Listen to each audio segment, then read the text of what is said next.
So it turns out the Wikipedia actually has a dedicated page to all the Marvel tie-ins. Well, 90% of the MCU comics are adaptations. If you are lucky, not direct shortened or retelling of the movies, but some director's cut version of it. I don't care to talk about those.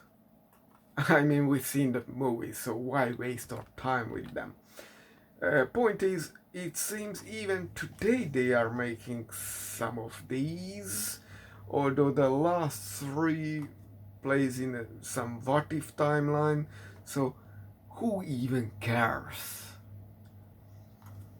But back to the main course, and also mentioning there are some title variations you have to consider when you are trying to find these in some database if you are interested in the whole package and not just some brief description. But anyway, so Marvel's The Avengers Black Widow Strikes. This was a 3-issue mini story with Natasha Romanoff actually doing some her own adventure. It starts as a spy thing, but soon devolves into the usual Marvel action stuff. Here, it seems that Black Widow was her codename still on the conceptual level and not a name of an organization. So just keep that in mind. There is also Marvel's Captain America, The Winter Soldier's Infinity comic, but I found it without the Infinity comic sub-brand. I don't know what the Infinity comic in the titles mean. Sometimes these occur. I can only guess this is some kind of branding as a sub.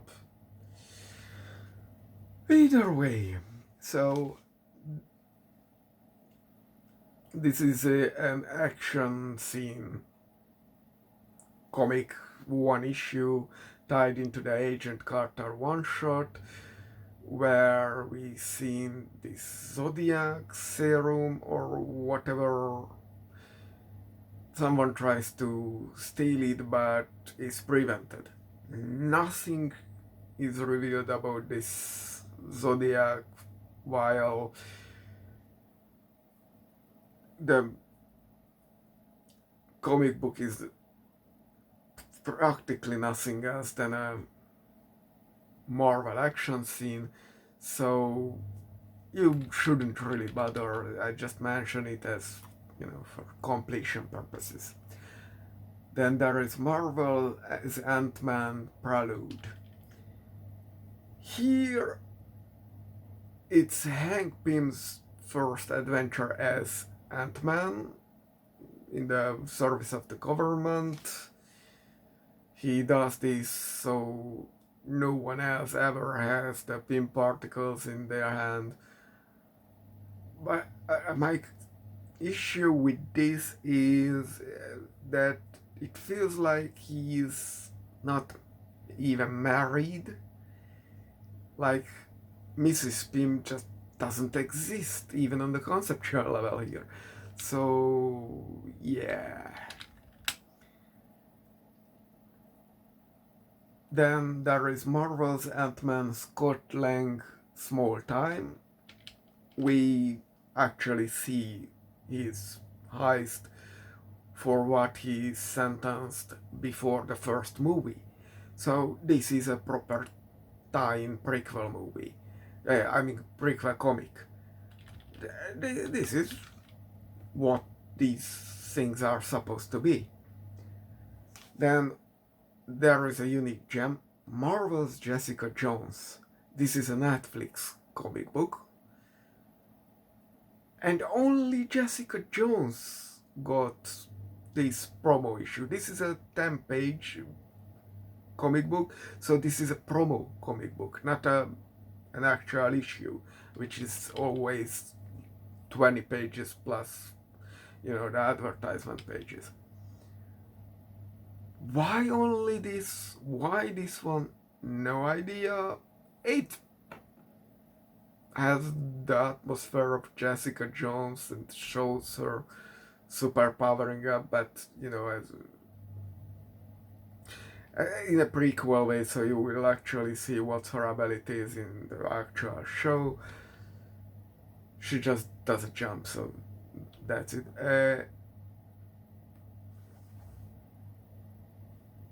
It mentions Daredevil as someone who is already active as Daredevil in the suit, so it might get to timeline issues. I didn't care that much for this one in this aspect. Then there is two comic books for Doctor Strange. First is Marvel's Doctor Strange Prelude, which is a 2-issue comic book, and both issues are independent from anything. Both handles one magical artifact acquisition for the Kamirhan, wherever in Tibet the Supreme Tilda Swinton lived.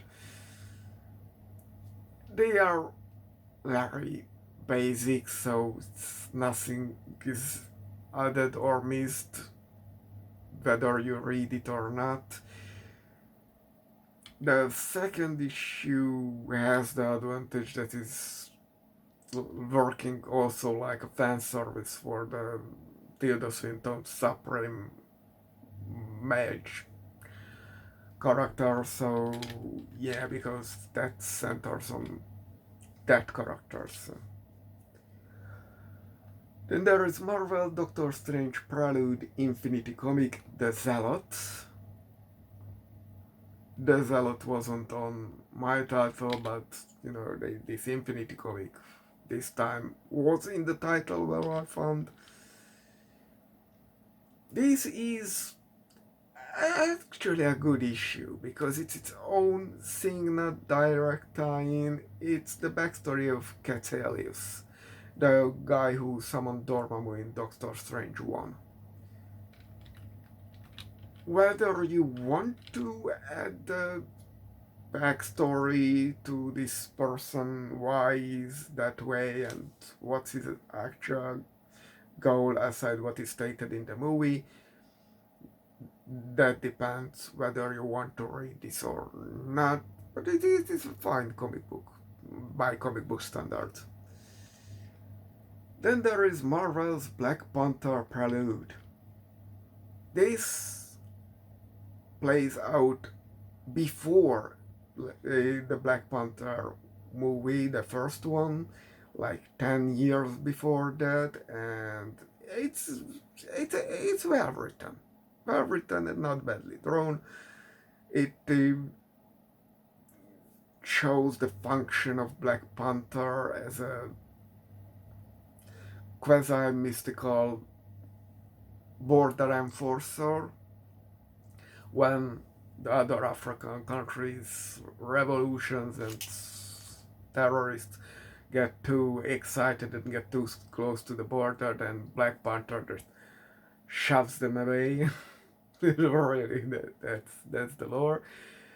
And the last page of this 2-issue comic book hints a complex lore like the Phantom. If you know that guy is in the blue or purple suit riding a white horse, has this skull,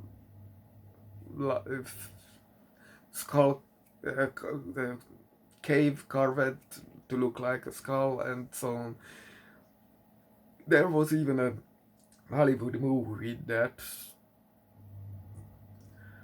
using some crystal skull laser, just like in the Indiana Jones 2. It never materialized in the movies, but this was the direction probably could have been more widely appreciated, let's say like that. Now the three last E's, which we don't bother because it's not a sacred timeline, is Fantastic Four First Steps and Fantastic Four First Foes. Neither of them is thought to be a direct adaptation of the First Steps movie, not even the First Steps comic book. I didn't hit it up, so your guess is as good as mine. And there is also a time for your friendly neighborhood Spider-Man with the same name. Again, it's an alternative timeline, so I don't care. And finally, I mean, this was the fourth before. I mean, it was not released as the last, but you know. Point is, Eternals, the 500-year war. This is an Eternals adventure story. They are fighting a nest of those despicables or Beholders or whatever the name was that generates, I don't remember the name of the creatures. It turns out in the comic book says one of them, that these degenerate monsters stole the power of one of the Eternals, but didn't even kill them, which was established in the movie as a requirement. And also in the movie they said this never happened, while here everybody sees that and knows about that. So this doesn't feel like being in continuity with the movie. But aside that, this is a free webtoon comic, so it's not, you know, 1 page, 2 page, but a continuous line. What's this? Let me give a second.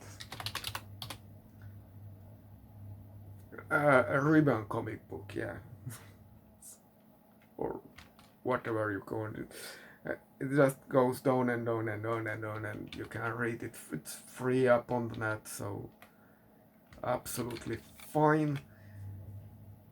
As said, it's more exciting than the movie. So that's about the comic books.